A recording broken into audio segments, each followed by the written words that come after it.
Fasa. Di video ini aku bakal jelasin mengenai negosiasi internasional dan lintas budaya. Di bab ini apa aja sih yang bakal kita bahas? Oke, lebih jelasnya langsung kita masuk ke materi pertama. Kenapa sih kita harus belajar mengenai negosiasi internasional dan lintas budaya?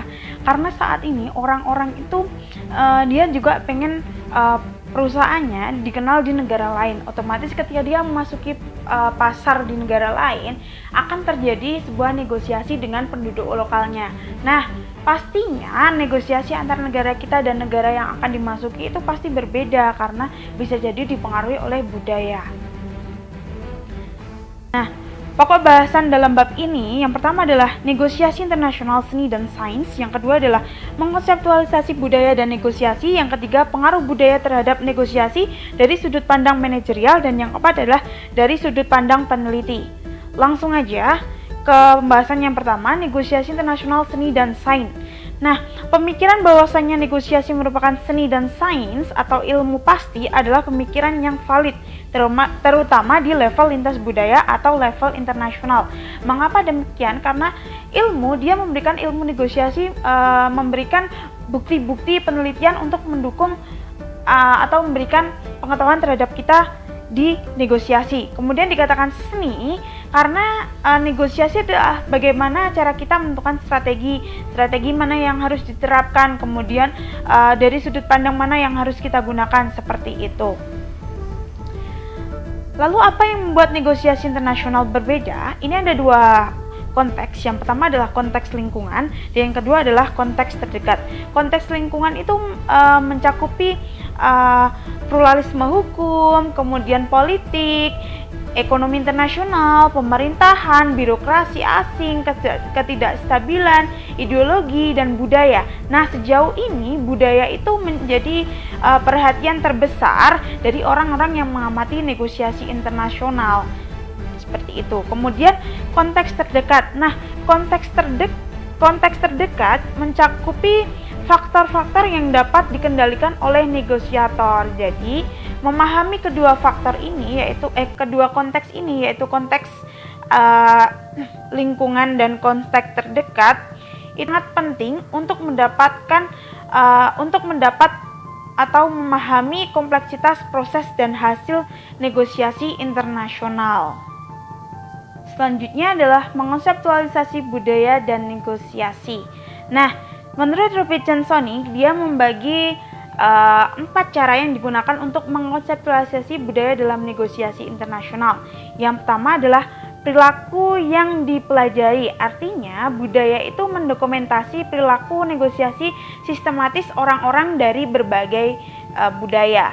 Kemudian yang kedua adalah nilai bersama. Pendekatan kedua untuk mengkonseptualisasi budaya berkonsentrasi pada pemahaman nilai dan norma umum, dan kemudian menyusun sebuah model untuk bagaimana berbagi norma dan nilai ini mempengaruhi negosiasi dalam budaya tersebut. Kemudian yang ketiga adalah dialek. Nah, pendekatan ketiga untuk mempengaruhi budaya yaitu untuk memahami negosiasi internasional yang didefinisikan oleh Jansonic. Dia menyadari bahwa semua budaya mengandung dimensi atau ketergantungan yang disebut dialektika. Kemudian yang keempat adalah konteks. Nah, konteks yaitu menggunakan budaya untuk memahami negosiasi internasional, mengakui bahwa perilaku manusia tidak ditentukan oleh satu penyebab saja, namun juga berbagai faktor seperti itu. Lalu bagaimana pengaruh budaya terhadap negosiasi dari sudut pandang manajerial? Nah, dalam sudut pandang manajerial ini ada 10 cara budaya mempengaruhi negosiasi. Yang pertama adalah definisi negosiasi, yaitu apa yang dapat dinegosiasikan, kemudian apa yang terjadi ketika kita bernegosiasi dan dapat mempengaruhi perbedaan budaya, seperti itu. Kemudian yang kedua adalah peluang negosiasi. Budaya mempengaruhi negosiator memilih peluang sebagai sesuatu yang bersifat distributif atau integratif. Kemudian yang ketiga adalah pemilihan negosiator. Kriteria yang digunakan untuk memilih siapa yang akan berpartisipasi dalam negosiasi berbeda-beda dan berbagai budaya. Nah, dari berbagai budaya ini Tentu seorang negosiator juga memiliki karakteristik yang berbeda. Kemudian protokol. Berbagai budaya berbeda dalam hal sejauh mana protokol atau formalitas hubungan antara dua pihak yang bernegosiasi yang dianggap sangat penting. Kemudian yang keempat adalah komunikasi. Budaya tentu mempengaruhi cara orang berkomunikasi baik secara verbal maupun non-verbal. Yang keenam yaitu kepekaan waktu. Budaya sangat menentukan apa makna waktu dan bagaimana waktu mempengaruhi negosiasi. Kemudian baru nih yang ketujuh, kecenderungan resiko. Budaya memiliki keragaman dalam hal kesediaan untuk mereka mengambil resiko. Beberapa budaya cenderung menghasilkan pembuatan keputusan yang birokratif dan konservatif yang menginginkan kesepakatan besar mengenai informasi sebelum membuat keputusan. Yang kedelapan, kelompok versus individu. Budaya berbeda-beda berdasarkan apa budaya tersebut menitik beratkan pada perorangan atau kelompok. Kemudian yang kesembilan adalah sifat kesepakatan. Budaya juga berpengaruh baik terhadap akhir kesepakatan maupun terhadap bentuk kesepakatan yang dinegosiasikan. Nah, yang terakhir banget nih adalah emosionalisme. Budaya sepertinya mempengaruhi cara negosiator menampilkan emosi, karena emosi-emosi tersebut dapat digambarkan sebagai teknik atau respon alami terhadap keadaan positif dan negatif selama negosiasi berlangsung. Pengaruh budaya terhadap negosiasi dari sudut pandang penelitian ini ada 4. Yang pertama adalah pengaruh budaya terhadap proses negosiasi dan pertukaran informasi.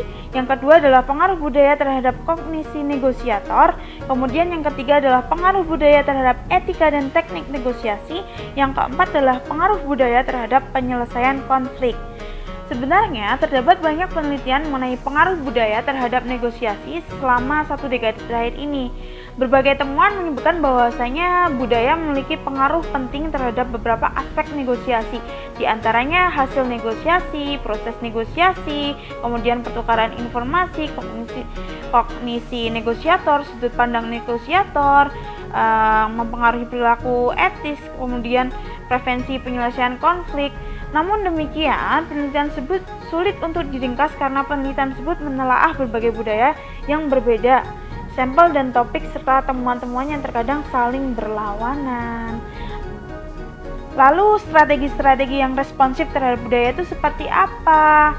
Meskipun sudah terdapat banyak tulisan mengenai tentang negosiasi internasional dan lintas budaya, tidak banyak perhatian ditujukan pada hal-hal yang dilakukan oleh para negosiator saat melakukan negosiasi dengan seseorang dari budaya yang lain.